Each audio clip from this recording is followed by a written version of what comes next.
Graham Frederick Young was born in 1947 in London, England. He grew up in a troubled household after losing his mother at a very young age. Raised mainly by his stepmother, Young often felt isolated and withdrawn. From childhood, Graham developed a fascination with chemistry. He spent hours reading about poisons, toxins, and their effects on the human body.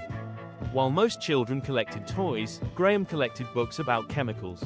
By his teenage years, his interest in toxic substances had grown darker. He began experimenting with small doses of poison on himself. Soon, he secretly tested them on others, including family members. At home, his relatives frequently became ill for unexplained reasons. His stepmother and father both suffered strange symptoms. No one suspected that Graham was behind their sickness.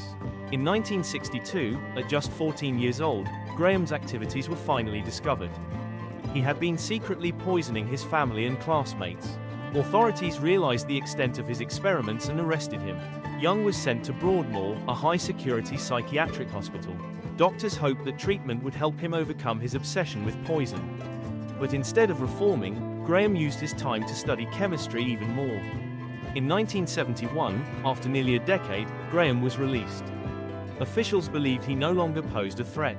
This decision would soon prove to be a tragic mistake. After his release, Graham found work at a photographic supplies company. Here, he once again had access to dangerous chemicals. Soon, his co-workers began suffering mysterious illnesses.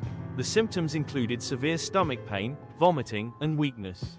At first, doctors thought it was a virus spreading in the workplace. But the pattern of sickness soon raised suspicion. In 1971, 2 of Graham's colleagues died under strange circumstances. Investigators eventually linked the deaths to thallium poisoning.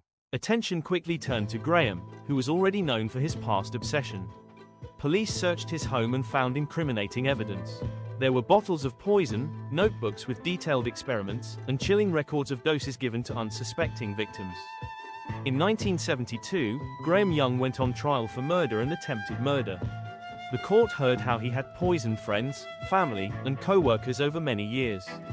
His detailed notes revealed a cold and calculated mind. The jury found him guilty, and he was sentenced to life in prison. He was sent to Parkhurst Prison on the Isle of Wight. There, he continued to live quietly, still fascinated by chemistry. In 1990, Graham Young died suddenly in his prison cell. The cause was reported as heart failure, though some remained suspicious. Even in death, he left behind unanswered questions.